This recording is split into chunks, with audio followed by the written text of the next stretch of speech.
Hey, welcome back to Neff-Tekk. Today we are talking Sony Flash.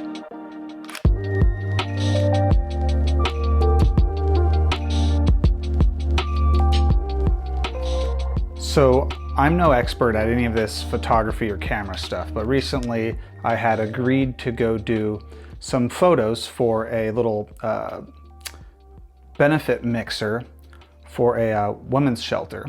So it was going to be a low light event. So I knew that, I'd be taking my Sony 6700 with my 16 to 55 2.8. And I know that that's a nice lens and a low aperture, but it's not enough to keep the ISO noise out of the photos. So you need something like a flash or some kind of light, some static light, like, I got up here on a light stand, or a flash. So I picked up the Sony Flash because I just like to keep everything compatible in the Sony family. HVL-F46. So this flash is really cool because it just connects to the Sony Smart Hot Shoe here. And it's, digital. It's got this little display on here. So that way you can go through all the settings. So first getting a flash, I went and watched a bunch of YouTube videos, of course, trying to figure out, especially this one that I decided to buy. This is kind of like the newer version of the Sony's flash that works through the hot shoe. This takes 4 AA batteries right here. And so anyways, it wasn't the cheapest. It was like 300 bucks or something. So it was, kind of expensive, but I know that it's going to be the modern tech because this camera, the 6700, is, pretty new within the last 2 years also. So anyways, yeah, I went with this flash and I was messing with all the settings. I was trying to figure out, what's what and how to get the photo to expose just right. So I found the easiest way to set this thing up. And on here, there is on this dial, it's the exposure compensation little icon thing here. I click that and then I can go up and down. And this is how much I want my exposure on my photo to be based on the brightness of the flash, right? Super cool. So that was super easy for me once I figured that out. So I started with it like down at number 2, and then I would take a photo, and then I would go back and look at the photo, like how exposed was it? How much could I tell if there was a bright flash? Because you can get photos that look flash, like the color just looks bad, like the flash was just too bright and it kind of just threw the color off. So I would just go back and forth here on this exposure compensation dial in the room, and I'd point this up at the ceiling so it's not like right in their face, just to kind of bounce the light off the ceiling. So, and I was setting the camera up like that, taking photos, going back, looking at them, and I got to this event a little early. And it was just a super easy way for me, being like a brand new guy to the whole flash scene, to be able to set this up.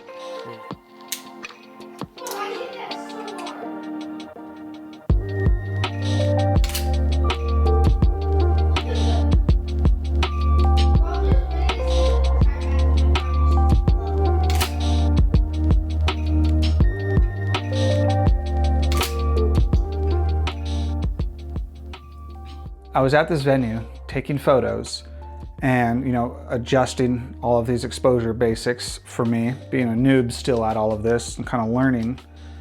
And I noticed I wasn't getting enough light on them with bouncing off these really high vaulted ceilings. So I noticed these little things here. This little deal that flips down and it diffuses and changes how the light hits, and then this white card. So I looked it up real fast and did some reading and found out that this card is to flash back at the face and kind of fill it in when you're using the ceiling to bounce light like I was. So this helped bring some light onto my subjects without blinding them. So this was a cool little trick and tip, adding that. But this thing diffuses the light and keeps it from shooting up to the ceiling and bouncing. This kind of, diffuses it for like a wider image. Like if you were using a lens like this is the Sony 11mm.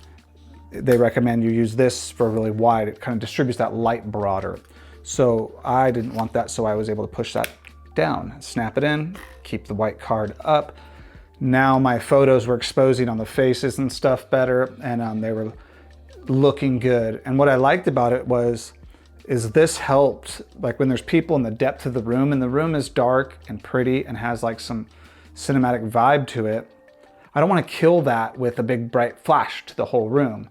What's nice was, you know, being able to tune down the exposure value of the light, pop this up, and that really helped kind of fill the faces in with some nice light, and the background was still nice and had its nice pretty tones of light in the room. So that was really cool. And when I previewed those photos, I was like, yes, okay, I'm feeling better about this now and being able to take good photos this evening. So I just wanted to share that with you guys. If you're looking into a flash, you're picking up a flash and you're bolting it on your camera here for your first time, just look for that little compensating dial and turn the flash up and down right there and see if that works for you. See if that's how that flash works. But it worked for me. It turned out great. And this little white card was really helpful too. And I only bounced the light up. I didn't once take any photos with the light facing forward. So it turned out good for me though. But yeah, I really liked it. I really like my Sony 6700, and I really like this lens right here. It's just a high quality lens. It takes really sharp photos, and the autofocus is just snappy and sharp.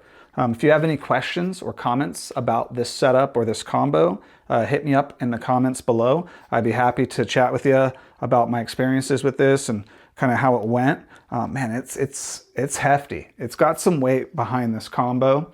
But this here bugger pops right off. You know, you could put the little protective cap on here. They give you this nice little sleeve to put it in. Don't forget to turn the dial off. That's probably why my battery's dead. So what's cool about this whole setup is my Peak Design medium bag here, which is the 6 liter. It's this little setup. It's really cool. I could keep quite a bit of stuff in here for a little trip like that, like a little photography trip, little project.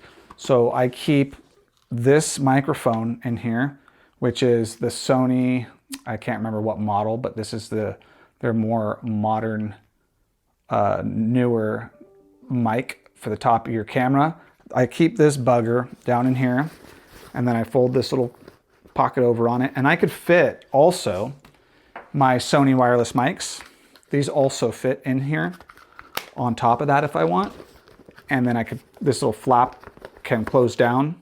And then that's where my camera, boom, can drop in like so. I'm moving that mics out because they're not sitting flush right now because I just didn't arrange it like Tetris, but boom, put the camera in here. And then what's really cool is this fits perfect in here. So I got my flash, my camera, my microphone, fits nice in there. And then earlier I had, in the front of here, I had my variable ND filter. Like, so say I was trying to shoot some video or needed this for some reason for photo, but mainly if I was shooting any video, I got the variable ND in here. And usually I'll keep like my little camera strap to my camera.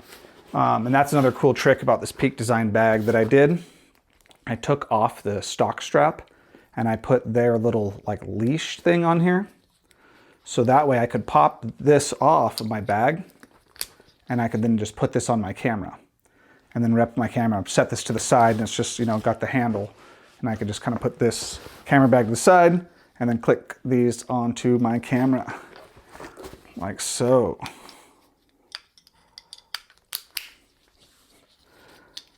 And then now I'm Mr. Camera Guy. So anyways, I just wanted to show you this bag and this setup. I thought it was clean. I thought it was compact, and I just really like it. And just how that light fit in there too. It was just, that was superb. But one thing I noticed, see how my camera's on? The lever, this Sony, all the time when I drop it in a bag, It's like, it's just in the perfect location to get snagged and turned on. Happens all the time. Like at least 10%, 1 out of 10 times that happens to me. So I am a much bigger fan of this kind of on and off here, like on my FX30. I'm gonna make some more videos about this bugger soon. I love this camera. It just feels so good and sturdy, and I'm a big fan. Thank you, Sony, for making this. So anyway, that's it for today. I just wanted to give you some basic information and tips and kind of talk to you about my experience with my first time I guess it's my second time going out with this flash and going out and using it and finding that little exposure dial without really digging into the manual and watching a bunch of videos again and relearning how to use all these little buttons. That was slick and that was fast and helpful. So hopefully that's helpful to you. So anyway, thanks for joining me here on Neff-Tekk, and we will see you next time.